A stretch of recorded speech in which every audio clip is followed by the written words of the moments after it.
हिंद, आपका स्वागत है हमारे न्यूज चैनल न्यूज एवं उज्जवल टाइम में। कृपया चैनल को सब्सक्राइब, लाइक, शेयर, कमेंट जरूर करें। नमस्कार, आप देख रहे हैं उत्तर प्रदेश की राजधानी लखनऊ से MHU अंसारी रिपोर्टर की खबर।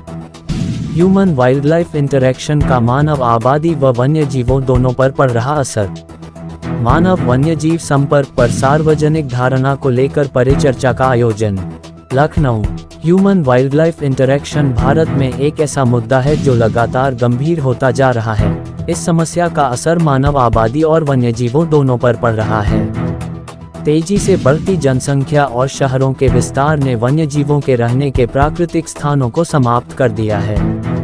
इसकी वजह से जानवरों को खाने और रहने का सुरक्षित स्थान पाने में मुश्किल का सामना करना पड़ रहा है। ये समस्या खास तौर पर घने जंगलों वाली जगहों और घनी आबादी वाले क्षेत्रों में और भी गंभीर है, जहां मनुष्य और वन्यजीव एक दूसरे के करीब रहने के लिए मजबूर हैं। ये तथ्य आज यहां महानगर स्थित हॉनर कॉलेज में मानव वन्यजीव संपर्क पर सार्वजनिक धारणा को आकार देने को लेकर हुए पैनल चर्चा में सामने आए। मीडिया के साथ हुई इस परिचर्चा में Devvrat Singh, wildlife institute of India, doctor Saugata Sadhu Khan, Bharati Vidyapeeth university Pune, Rohit Jha, Vidhi centre for legal policy, Sunil Harsana, coexistence consortium fellow व Vishakha George, people's archive of rural India मौजूद थे।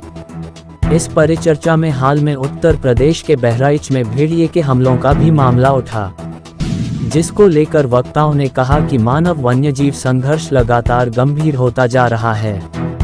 ये संघर्ष बदलती परिस्थितियों में सह अस्तित्व की गंभीर होती समस्या की तस्वीर पेश कर रहा है।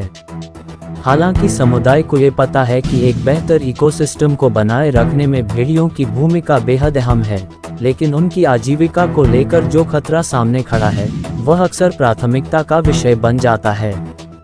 भारत में HWI पर असरदार तरीके से ध्यान देने के लिए एक व्यापक और बहुआयामी दृष्टिकोण अपनाने की जरूरत है। इस परिचर्चा का उद्देश्य भारत में मानव वन्यजीव संबंधों के उभरते परिस्थितियों पर बेहतर समझ विकसित करना था।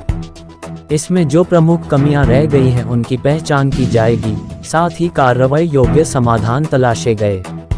ये चर्चा गतिशील और समावेशी रही। यहाँ वक्ताओं और पत्रकारों दोनों को इस चर्चा में समान रूप से योगदान देने के लिए प्रोत्साहित किया गया। इसके अलावा वास्तविक जीवन की कहानियों और जमीनी स्तर की केस स्टडीज के साथ इस सेशन में विभिन्न हितधारकों पर HWI के अलग अलग असर का पता लगाया गया। इसमें संघर्ष, बढ़ती घटनाओं के असली कारणों को जानने का भी प्रयास किया गया, साथ ही इन चुनौतियों से निपटने में जमीनी स्तर के सिविल सोसाइटी ऑर्गेनाइजेशन की महत्वपूर्ण भूमिका को भी समझने की कोशिश की गई। इस कार्यक्रम का उद्देश्य आम लोगों की सोच को दिशा देने तथा मानव एवं वन्यजीव के सह अस्तित्व की जरूरत को लेकर जागरूकता बढ़ाने में मीडिया की अहम भूमिका को उजागर करना भी रहा है। कृपया चैनल को सब्सक्राइब, लाइक, शेयर, कमेंट्स जरूर करें। उसे लगेगा कि अरे ये तो कोई आहार है, कोई जंगली जानवर है, कोई छोटा सा हिरण है, तो वहाँ पे वो अटैक कर देता है। और क्योंकि बहुत ही आसान है इंसानी जान और भाग का आप ताकत देख सकते हैं, तो ऐसे हालतों में नेगेटिव इंटरेक्शन हो जाता है। लेकिन ये कई बार कम ही होता है। इसका कारण यही है कि जैसे जैसे हैबिटेट लॉस और हैबिटेट डिग्रेडेशन बढ़ रहा है, उस तरीके से ये नेगेटिव इंटरेक्शन का थोड़ा सा जो फेस है वो शायद बढ़ेगा। लेकिन इसके लिए जो कानून है और जो पॉलिसी है उसमें थोड़ी सी तकनीकी होने पे एक समन्वय भी हो सकता है। थैंक यू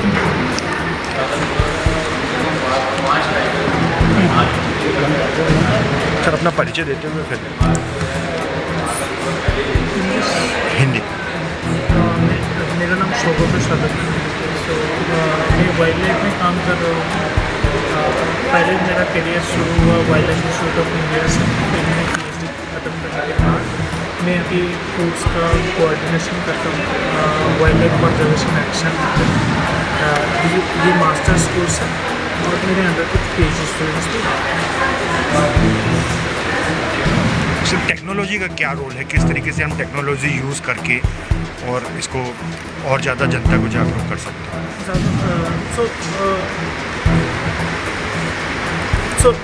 2-3 जगह पे टेक्नोलॉजी तो अभी सब जगह पे है। एक तो है कि जैसे पैनल में पहले डिस्कशन हुआ कि कैमरा ट्रैप इमेजेस के पहले क्या होता था, कैमरा ट्रैप इमेजेस जमा होता था, फिर हम लोग मैनुअली उसको आइडेंटिफाई करते थे। अभी धीरे धीरे AI हमारे टेक्नोलॉजी में भी आए, धीरे धीरे हम लोग ट्रेन कर रहे हैं कि कैसे मशीन खुद ही उसको सेग्रीगेट कर पाए। तो अगर ऐसे कुछ जगह है जहाँ पे इंटरेक्शन ज़्यादा हो सकता है, तो वहाँ पे टेक्नोलॉजी के सहारे हम लोग बहुत सारे टाइम उसको आइडेंटिफाई करते हैं। और अभी ये टेक्नोलॉजी पे काम चल रहा है। और दूसरा एक टेक्नोलॉजी भी है जैसे कि एलिफेंट, जो ज़्यादातर जगह पे एलिफेंट इंटरेक्शन के लिए यूज़ होता है। जैसे कि आपने देखे होंगे कि रेलवे ट्रैक्स में बहुत सारे एलिफेंट का डेथ होता है, तो एक फाइबर बिछाया जाता है, तो एलिफेंट जैसे ही नज़दीक आए वो फाइबर वो वाइब्रेशन को समझ के उसको वो मैसेज पहुंचाए। तो जो पायलट रहते, जो रेलवे का पायलट रहते हैं, तो वो ट्रेन को स्लो कर देते हैं। तीसरा और एक चीज़ मैं ज़रूर बताना चाहूँगा, रेडियो कलरिंग। अभी हम लोग बहुत रेडियो कलरिंग करते हैं। तो एक इंसिडेंट हुआ था कि बहुत सारे टाइगर को रेडियो कलर किया गया था। एंड मीडिया में बहुत सारे टाइम ये आता है कि रेडियो कलरिंग की वजह से टाइगर या कोई भी एनिमल मर जाता है, बट रेडियो कलरिंग की वजह से एक्चुअली चीज़ें बाहर आता है। तो एक बार 8 टाइगर को कलर किया गया, wild life institute of India ने 8 टाइगर को कलर किया नागपुर रीजन में। तो उनमें से 4 टाइगर का डेथ हो गया इलेक्ट्रिक्यूशन की वजह से। तो ये सब चीज़ बाहर आता है ये रेडियो कलरिंग की वजह से। और जो कॉरिडोर की बात बोला गया, तो जैसे जैसे हमारा अभी हैबिटेट छोटा होता गया टाइगर का, तो क्या होता है, तो अभी टाइगर छोटा हैबिटेट रहेगा, तो टाइगर वो हैबिटेट के बीच में मूव करेगा।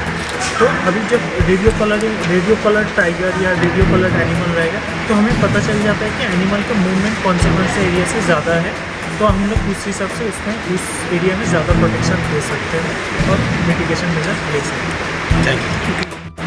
सर, जैसा कि इस वर्कशॉप में कहा गया कि जब इस तरीके की कोई घटना होती है कि जंगली जानवर शहरों में आ जाता है, हमला करता है, तो उसकी मीडिया रिपोर्टिंग 2 पक्षीय की होनी चाहिए। वो किस तरीके से है? और सर, हेडलाइन काफ़ी बार ऐसी बनती है, आदमखोर है, भेड़िया आया, तो किस तरीके से आपका क्या सुझाव है, कैसे मीडिया रिपोर्टिंग करें?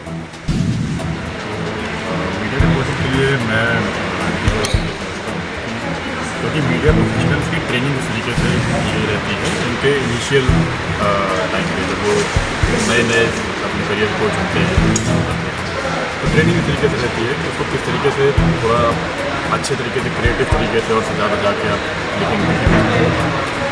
जब हम वाइल्ड लाइफ की बात करते हैं, तो लेकिन लोगों के जहन में वाइल्ड लाइफ का जो परसेप्शन है, जो उनका नजरिया है, बहुत फ्रेजाइल है, बहुत एकदम पतली डोर से एकदम वो जुड़ा हुआ है, जिसको आप बहुत आसानी से तोड़ सकते हैं। अगर आप कुछ भी थोड़ा सा भी घुमा फिरा के चीज़ों कह दिया या थोड़ा सा नेगेटिव तरीके से चीज़ों को, तो कोई भी ऐसा न्यूज़ जो कि इस तरीके किसी नेगेटिव इंसिडेंट्स को कवर कर रहा है, जहाँ पर किसी तरीके की मृत्यु हुई है या कहीं अटैक हुआ है, इसमें हेडलाइन मैं ये समझता हूँ एक तो अपने आप में वो उसका कारण भी स्पष्ट कर दे।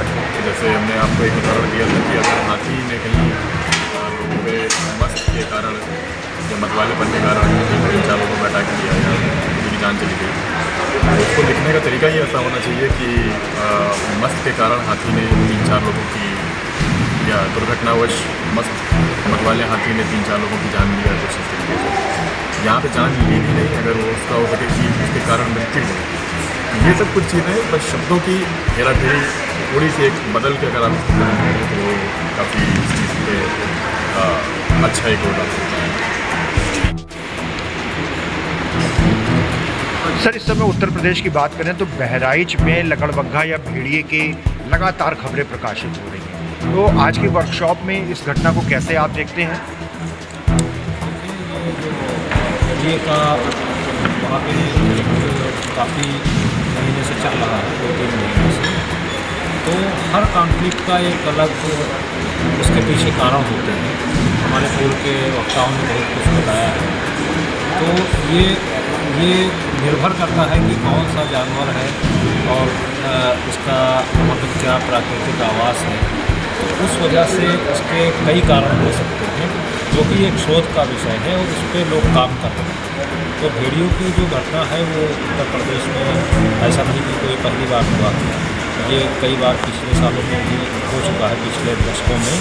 तो ऐसा माना जा रहा है कि कोई उनके व्यवहार में परिवर्तन आया है या किसी वजह से इस तरीके से घटना प्रकाश में आया है। सर, लखीमपुर खीरी में काफ़ी लंबे समय तक आप काम करते रहे हैं, तो जो जानवरों का जो नेचर है और ह्यूमंस का जो नेचर है, इस दोनों में अंतर है, ज़्यादातर आदमी समझ नहीं पाते इसके, क्या कहना चाहिए?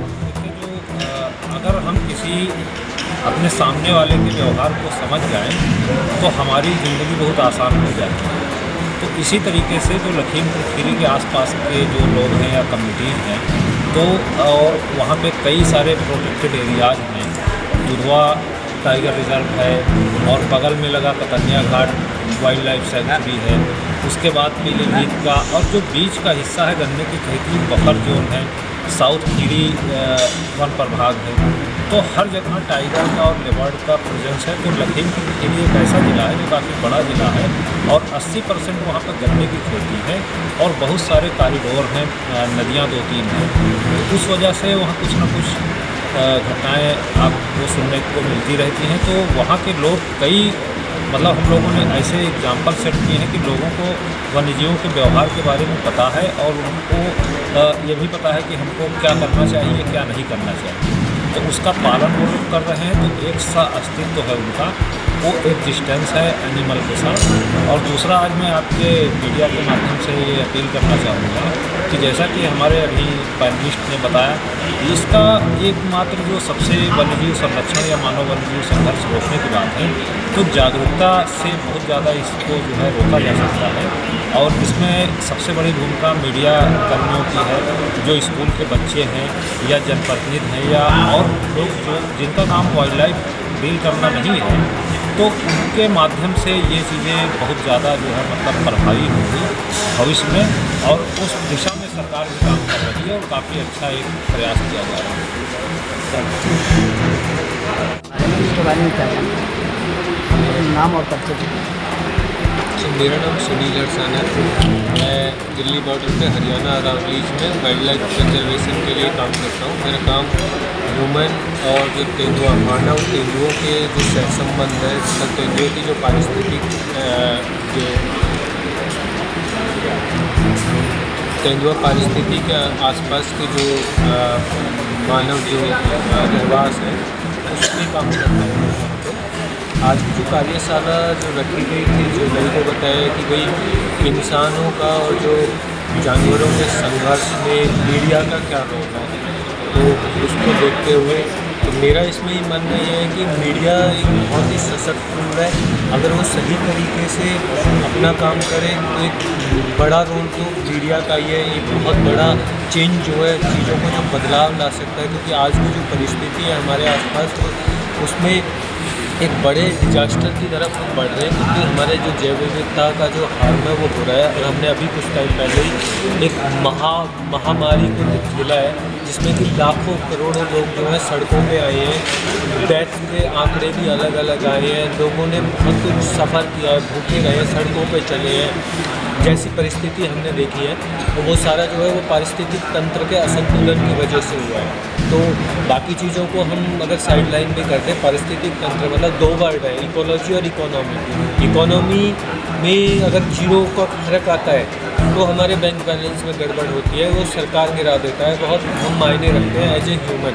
पर इकोलॉजी में अगर थोड़ा गड़बड़ हुआ तो वो फिर बैंक बैलेंस तो सही, हमारी पूरी लाइफ को ही बदल के रख देता है, पर हम उसको महत्व नहीं देते हैं। जबकि आज की सिचुएशन जो है वो उसकी तरफ ज़्यादा इशारा कर रही है कि हमें उस पर बैलेंस करना है। मीडिया मेरे हिसाब से खासकर हमारा जो बहुत बड़ा जो हिंदी मीडिया है, हिंदी मीडिया का इसमें बहुत अच्छा रोल प्ले कर सकते हैं, अगर वो रिस्पॉन्सिबली चीज़ों को समझ करके जागरूकता की तरफ लेके जाए। क्योंकि हमारा देश में 80% से ज़्यादा जो जनसंख्या है वो हिंदी आभासी है और वो सिर्फ और सिर्फ मीडिया के थ्रू ही दुनिया को देखती है। वो मीडिया की नज़र से ही चीज़ों को बदलते हुए देखती है। जो मीडिया कहता है वही वो मानता है।